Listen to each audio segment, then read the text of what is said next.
Hello student, welcome to Pradeep Giri 11-12 academy. Last time हमने chapter start किया था इलेक्ट्रोस्टैटिक, और इलेक्ट्रोस्टैटिक में हमने इलेक्ट्रिक फील्ड के बारे में स्टडी किया था।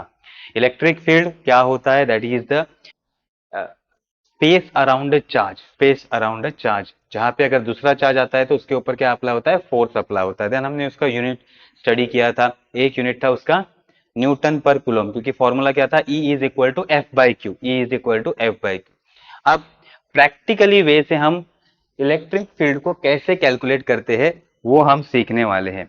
इलेक्ट्रिक फील्ड को हम किस तरह से कैलकुलेट करते हैं वो हम सीखने वाले हैं। ठीक है। So practical way to calculating electric field, उसके लिए हम दो प्लेट लेंगे, एक पॉजिटिव प्लेट और एक नेगेटिव प्लेट। एक हम लेंगे पॉजिटिव प्लेट और एक लेंगे नेगेटिव प्लेट।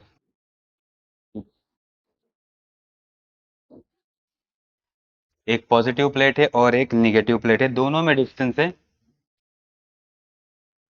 डी, दोनों में डिस्टेंस है डी। ठीक है। अब एक पॉजिटिव है और एक निगेटिव है, तो इनमें पोटेंशियल डिफरेंस आ जाएगा V। V is a potential difference between two plates. Then अब एक प्लेट पॉजिटिव है, निगेटिव प्लेट, निगेटिव चार्ज है, तो इसके अंदर क्या आएगा? इलेक्ट्रिक फील्ड आएगा। इसके अंदर क्या आएगा? इलेक्ट्रिक फील्ड, जो पॉजिटिव से स्टार्ट होता है नेगेटिव पे एंड होता है। तो हमारे पास इस तरह से दो प्लेट है, एक को कहेंगे हम A and B. So figure shows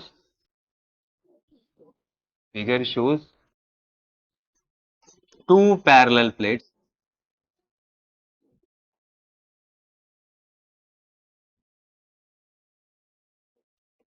A and B, two parallel plates A and B.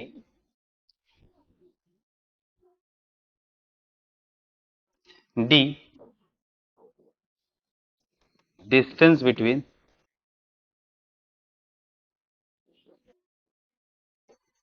two parallel plates, two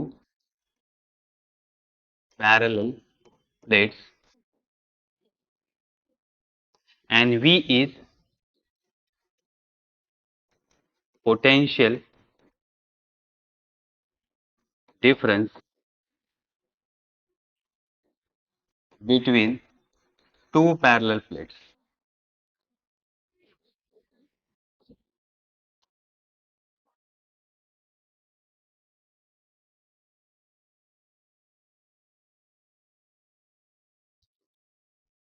दो पैरेलल प्लेट्स, दोनों में डिस्टेंस D और पोटेंशियल V है। पोटेंशियल V है, एक प्लेट पॉजिटिव है तो इसमें इलेक्ट्रिक फील्ड आएगा। So direction of electric field, so direction of electric field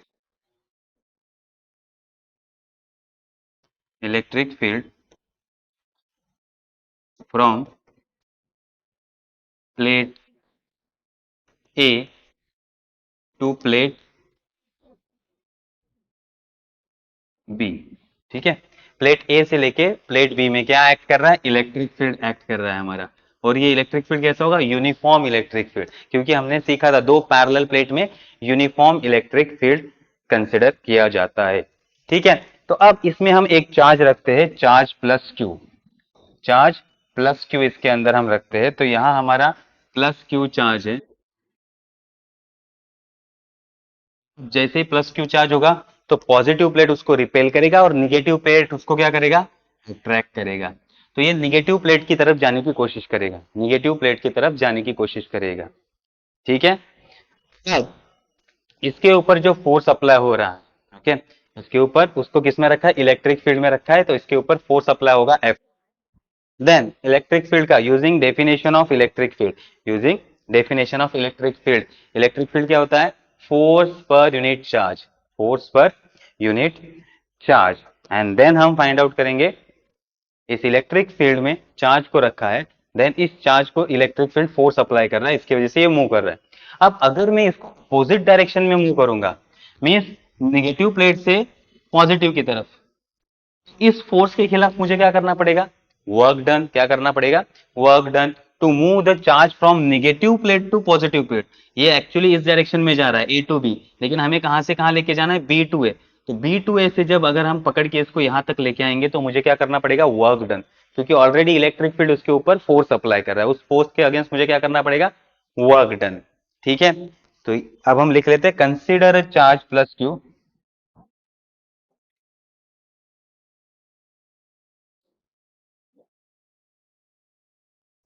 consider charge plus Q place in to plates, place in, place in between two plates, ऐसा लिख, place in between two plates, दो plates के बीच में। Then electric field इसके ऊपर act होगा, force इसके ऊपर एक्ट होगा, तो चार्ज ए टू बी में करेगा। सो हमें क्या मूव करना है, बी टू ए, उल्टा मूव करना है। To move charge, to move charge from plate B to plate A, देखो निगेटिव उसको अट्रैक्ट कर रहा है और पॉजिटिव उसको रिपेल कर रहा है, फिर भी हम अपोजिट डायरेक्शन में है। वर्क हमें क्या करना पड़ेगा, work has to be done, okay, work has to be done, work has to be done. अब कितना वर्क डन करना पड़ेगा, therefore work done is equal to, कितना वर्क डन करना पड़ेगा, यहां से हमने चार्ज को बी प्लेट से उठाया और ए की तरफ लेके गए, कितना डिस्टेंस ट्रेवल किया, डी, कितना फोर्स अप्लाई हो रहा है, F, is equal to force into displacement, force into displacement. ठीक है, हाँ, एक तरफ पॉजिटिव चार्ज, एक की तरफ पॉजिटिव, ये हो गया हमारा इक्वेशन वन। अब आते हैं, एक तरफ पॉजिटिव प्लेट है, एक तरफ निगेटिव प्लेट है, दोनों के बीच में पोटेंशियल कितना है, V, if V is the potential between two plates. अब पोटेंशियल V में अगर हम चार्ज को मूव करते हैं तो और एक वर्क डन का फॉर्मूला यूज होता है, that is work done is equal to potential into charge, ये याद रखना है, work done is equal to potential into charge. If we move charge in potential V, if we move charge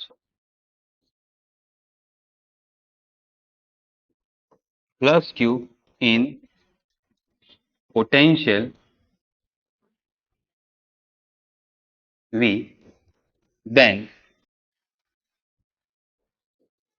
work done is given by, then work done is given by dw is equal to vq, equation 2. Now from equation 1 and 2, अब दोनों equation हमें work done they रहे हैं, दोनों equation क्या दे रहे हैं, हमें वर्क डन दे रहे हैं, तो from equation 1 and 2, from equation 1 and equation 2 हम क्या लिखेंगे, from equation 1 and equation 2, F D is equal to V Q. थोड़ा सा रीअरेंजमेंट कर लेते हैं, therefore F divided by Q is equal to V divided by D, लेकिन force per unit charge को ही हम क्या कहते हैं, इलेक्ट्रिक फील्ड, तो यही हो गया हमारा फॉर्मूला इलेक्ट्रिक फील्ड का।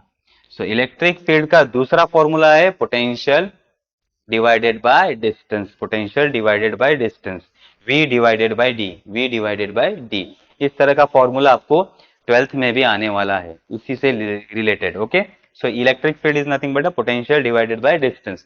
तो अब अगर हम इससे यूनिट निकालेंगे, इससे अगर हम यूनिट निकालेंगे, देयरफॉर अनदर ऐसा यूनिट क्या होगा, ऐसा यूनिट, दूसरा ऐसा यूनिट, पोटेंशियल के लिए हम यूज करते हैं वोल्ट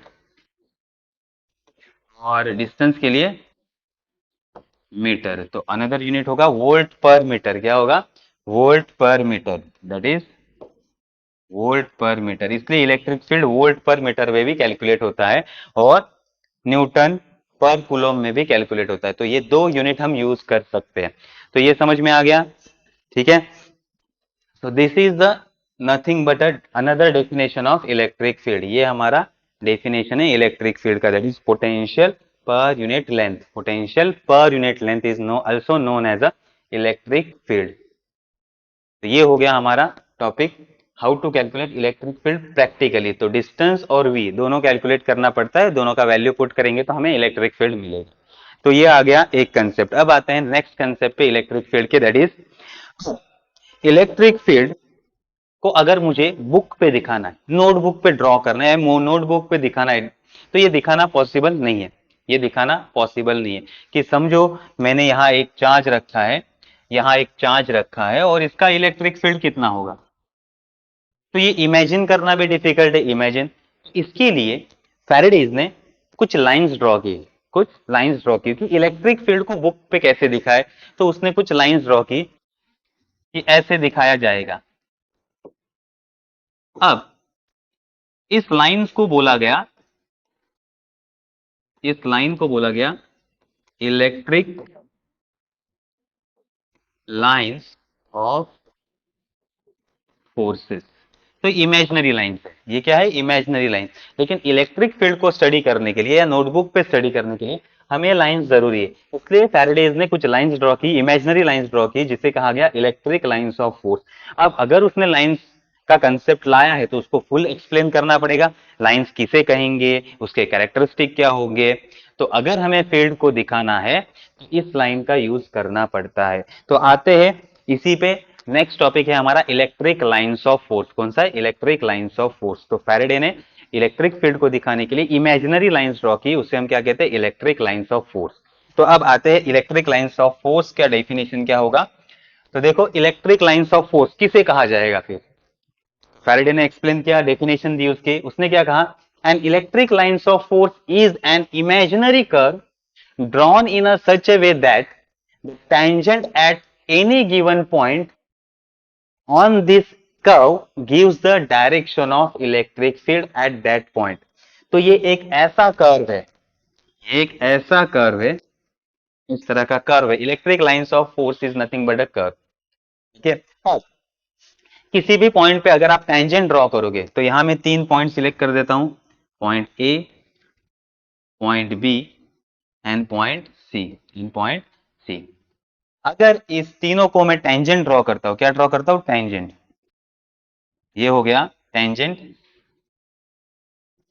अगर ये टेंजेंट मुझे इलेक्ट्रिक फील्ड दे, इलेक्ट्रिक फील्ड बता रहे कि इलेक्ट्रिक फील्ड का डायरेक्शन क्या है, ए पॉइंट पे इलेक्ट्रिक फील्ड का डायरेक्शन इस तरह से, बी पॉइंट पे इलेक्ट्रिक फील्ड का डायरेक्शन इस तरह से, और सी पे इलेक्ट्रिक फील्ड का डायरेक्शन इस तरह से, then this curve is known as a electric lines of force। So electric lines of force and an imaginary curve drawn in a such a way that tangent draw to the any point give direction of the electric field at that point। उस point पे electric field का direction क्या है वो बताने वाला curve से हम क्या कहते हैं, इलेक्ट्रिक लाइन ऑफ फोर्स।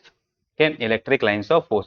दूसरा और एक डेफिनेशन है, दूसरा एक डेफिनेशन है, सपोज हम इलेक्ट्रिक फील्ड में, देखो इलेक्ट्रिक फील्ड पॉजिटिव से स्टार्ट होता है और नेगेटिव पे एंड होता है। इलेक्ट्रिक फील्ड कहां से स्टार्ट होता है, पॉजिटिव से स्टार्ट होता है, नेगेटिव तक जाता है। ओके, इलेक्ट्रिक फील्ड का direction from positive charge to negative charge, positive charge to negative charge, ये याद रखना है। अगर इस इलेक्ट्रिक फील्ड में हम चार्ज को रखेंगे, हम क्या रखेंगे, पॉजिटिव चार्ज को रखेंगे, तो पॉजिटिव उसको अपोज करेगा और नेगेटिव उसको अट्रैक्ट करेगा। तो ये इस तरह से ये पाथ फॉलो करेगा। इलेक्ट्रिक फील्ड में ये चार्ज इस तरह से मूव होगा या ये पाथ फॉलो करेगा। तो इसी पाथ को हम क्या कहते हैं, electric lines of force. The path along which unit positive charge move, the path along which unit positive charge move when placed in a external field, when placed in a external electric field or when placed in a electric field। हम यहां electric field लिख लेते हैं, when placed in a external electric field or placed in a electric field is called lines of force, is called lines of force।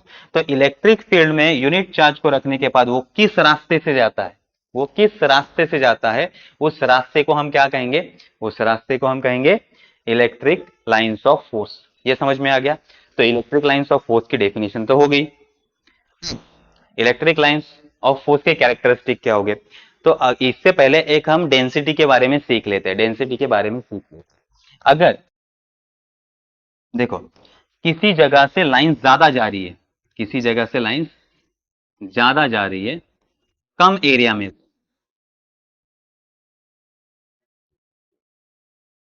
देखो यहाँ area छोटा है, यहाँ एरिया छोटा है, और यहाँ एरिया बड़ा है, यहाँ एरिया बड़ा है।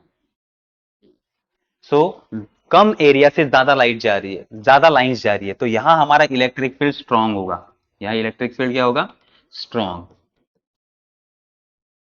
और बड़े एरिया से उतनी ही लाइन जा रही है, बड़े एरिया से भी उतनी लाइन जा रही है, तो यहाँ इलेक्ट्रिक फील्ड क्या होगा, यहाँ इलेक्ट्रिक फील्ड वीक। तो कैलकुलेट कैसे करेंगे, डेंसिटी निकालते हैं, lines per unit area, number of lines,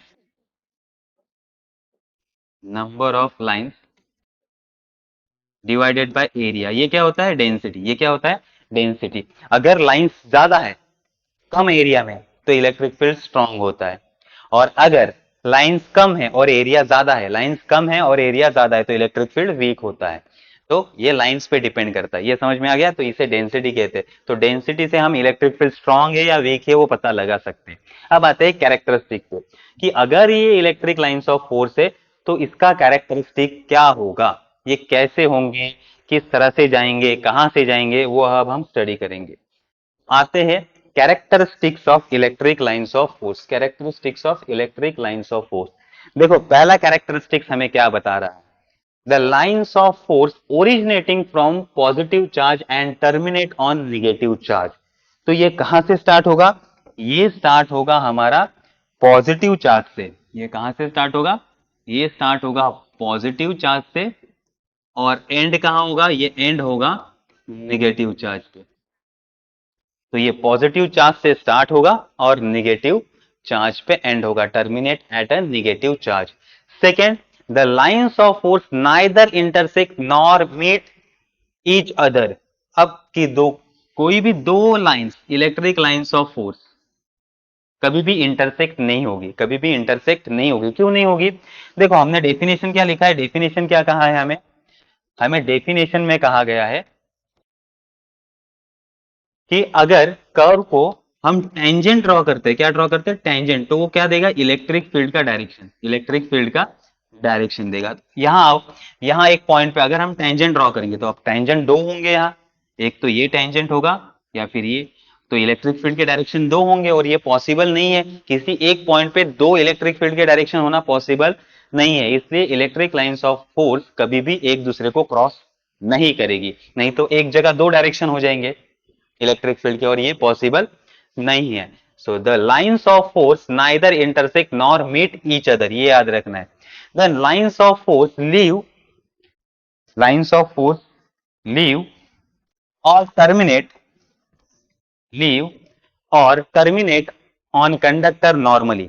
तो कोई भी कंडक्टर से अगर इस तरह से प्लेट है, पॉजिटिव प्लेट और ये है निगेटिव प्लेट, तो कभी भी लाइन स्टार्ट होगी तो नॉर्मली स्टार्ट होगी, और एंड भी होगी तो नॉर्मली होगी, एंड भी होगी नॉर्मली, स्टार्ट होगी नॉर्मली और एंड भी होगी नॉर्मली। ठीक है, नॉर्मली स्टार्ट होगी और नॉर्मली एंड होगी। ठीक है, तो अगर ये इस तरह से सर्कल है तो ये नॉर्मली स्टार्ट होगी, 90 डिग्री में ये स्टार्ट होगी हमेशा, और 90 डिग्री में ही एंड होगी। ये नॉर्मली स्टार्ट होगी और नॉर्मली एंड होगी। Then the line of force do not pass through the conductor, कोई भी कंडक्टर से ये लाइंस पास नहीं होंगी, मीन्स कोई भी मेटल होगा या कंडक्टर होगा, इससे ये लाइंस पास नहीं हो सकती। तो इनसाइड कंडक्टर, किसी भी कंडक्टर के इनसाइड इलेक्ट्रिक फील्ड कितना होता है, zero. Inside conductor electric field is zero, क्योंकि लाइंस इलेक्ट्रिक कंडक्टर के बीच से जा नहीं सकती, ये पॉइंट याद रखना। Electric lines of field, electric lines of force do not pass through the conductor but they pass through the insulator, बस they pass through insulator। ये इंसुलेटर से पास हो सकती है, इंसुलेटर के अंदर इलेक्ट्रिक फील्ड जा सकता है, तो इंसुलेटर के अंदर से इलेक्ट्रिक फील्ड पास हो सकता है, कंडक्टर के अंदर से इलेक्ट्रिक फील्ड पास नहीं हो सकता, ये भी पॉइंट याद रखना है। देन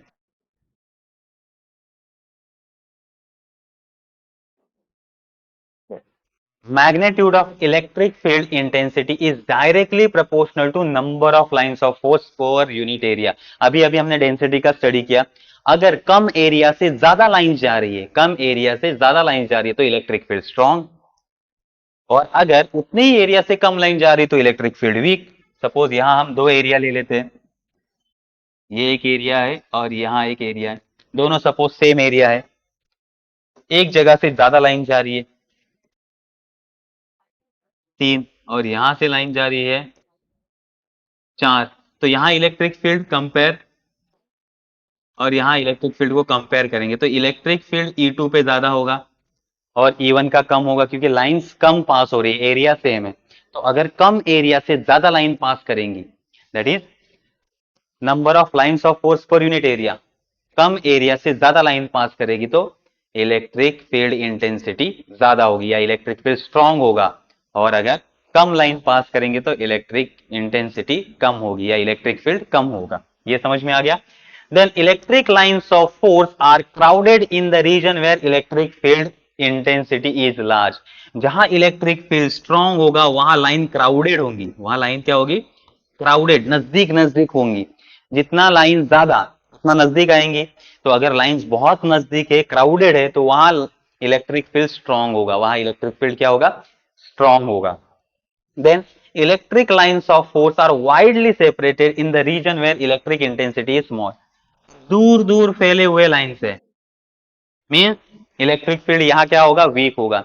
जहां electric field, electric lines of force दूर तक फैले होते हैं, वाइडली स्पेस होते हैं, वहां इलेक्ट्रिक फील्ड इंटेंसिटी क्या होती है, कम होती है, इलेक्ट्रिक फील्ड इंटेंसिटी कम होती है। Then the lines of force of uniform electric field parallel and equally space. अगर मुझे यूनिफॉर्म इलेक्ट्रिक फील्ड को दिखाना होगा, यूनिफॉर्म इलेक्ट्रिक फील्ड, तो मुझे लाइन किस तरह से ड्रॉ करनी पड़ेगी, पैरेलल लाइंस ड्रॉ करनी पड़ेगी, और इक्वी डिस्टेंस, सभी लाइन में डिस्टेंस भी क्या होना चाहिए, सेम होना चाहिए, सभी लाइंस में डिस्टेंस भी क्या होना चाहिए, सेम होना चाहिए। तो लाइंस पैरेलल है और सब में डिस्टेंस सेम है, तो इसे हम क्या कहेंगे, इसे कहेंगे uniform electric field. Uniform electric field को दिखाने के लिए electric lines of force parallel होनी चाहिए और सब में डिस्टेंस क्या होनी चाहिए, इक्वल होनी चाहिए, सब लाइंस में डिस्टेंस इक्वल होनी चाहिए, तब उसे हम क्या कहते हैं, यूनिफॉर्म इलेक्ट्रिक फील्ड। तो ये समझ में आ गया, इलेक्ट्रिक लाइंस ऑफ फोर्स। अब इलेक्ट्रिक लाइंस ऑफ फोर्स कभी कभी हमें कहा जाता है कि ड्रॉ करो, तो electric lines of force, suppose positive charge है, सपोज हमारे पास क्या है, पॉजिटिव चार्ज, तो पॉजिटिव चार्ज के लिए इलेक्ट्रिक लाइंस ऑफ फोर्स हम कैसे ड्रॉ करेंगे, पॉजिटिव चार्ज के लिए देखो हमने कहा था इलेक्ट्रिक लाइंस ऑफ फोर्स कहां से स्टार्ट होती है, पॉजिटिव चार्ज से, तो ये इस तरह से ड्रॉ होगा,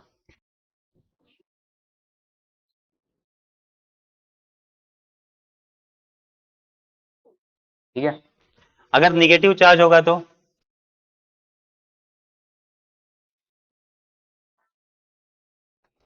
अगर निगेटिव चार्ज है तो लाइंस ऑफ फोर्स टर्मिनेट होती है, नेगेटिव चार्ज पे क्या होती है, टर्मिनेट होती है, पॉजिटिव चार्ज से स्टार्ट होती है और निगेटिव चार्ज पे टर्मिनेट होती है, तो ये निगेटिव चार्ज की तरफ आएंगी,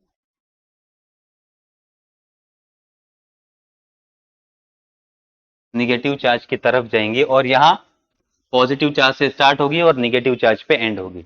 ये समझ में आ गया। देन अगर दो चार्ज है, एक पॉजिटिव है एक निगेटिव है, तो उसमें इंटरेक्शन कैसे होगा, उसमें इंटरेक्शन कैसे होगा, अगर वो मुझे दिखाना है, एक पॉजिटिव चार्ज है और एक निगेटिव चार्ज है, तो ये हमारा पॉजिटिव चार्ज और यहाँ हमारा निगेटिव चार्ज है। अब ये एक दूसरे को क्या करेंगे, अट्रैक्ट करेंगे, एक दूसरे को क्या करेंगे, अट्रैक्ट करेंगे, तो इलेक्ट्रिक लाइंस ऑफ फोर्स कैसे होगी,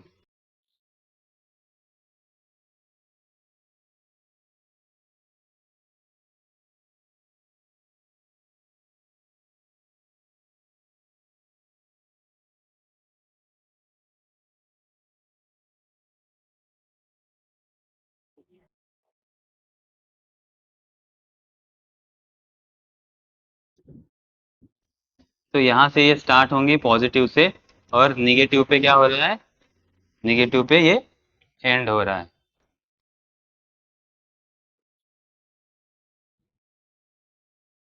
हाँ ये एंड हो रहा है और यहाँ से ये स्टार्ट हो रहा है, इस तरह से हम दिखाते, इस तरह से हम दिखाते। ये समझ में आ गया।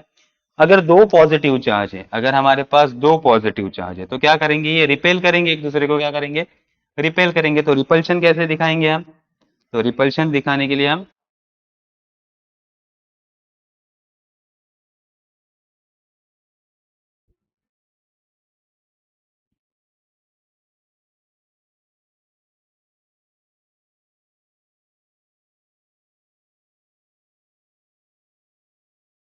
इस तरह से लाइन हम ड्रॉ करते हैं, पॉजिटिव से स्टार्ट होती है,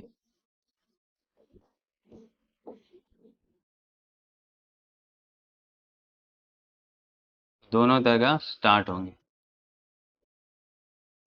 तो इस तरह से रिपल्शन होगा, दो पॉजिटिव चार्ज है तो इस तरह से क्या होगा, हमारा रिपल्शन होगा। ये समझ में आ गया। अगर कंडक्टर है, अगर कंडक्टर बीच में आ गया, सपोज हमारे पास ये कंडक्टर है, क्या है,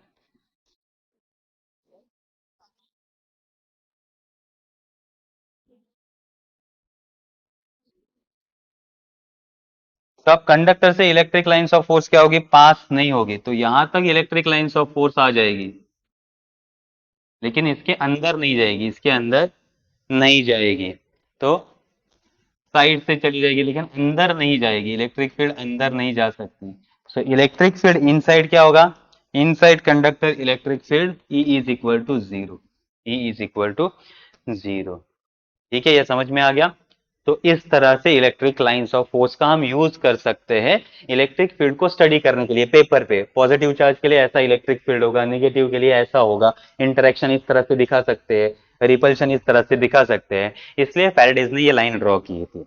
तो आज हमने जो कंसेप्ट स्टडी किया कि इलेक्ट्रिक फील्ड को कैसे मेजर किया जाता है, इलेक्ट्रिक फील्ड को किस तरह से मेजर किया जाता है, तो electric field is nothing but a potential divided by distance, और पोटेंशियल पर यूनिट लेंथ। ओके, और दूसरा जो हमारा कंसेप्ट आया था that is electric lines of force का इंट्रोडक्शन हमने स्टडी किया, इलेक्ट्रिक लाइंस ऑफ फोर्स का इंट्रोडक्शन स्टडी किया। समझ में आया। तो आज हमारा ये टॉपिक इलेक्ट्रिक फील्ड वाला यहाँ क्लियर होता है। नेक्स्ट टॉपिक में हम फ्लक्स के बारे में स्टडी करेंगे एंड गॉस लॉ के बारे में स्टडी करेंगे। तो मिलते हैं नेक्स्ट लेक्चर में, तब तक के लिए बाय बाय।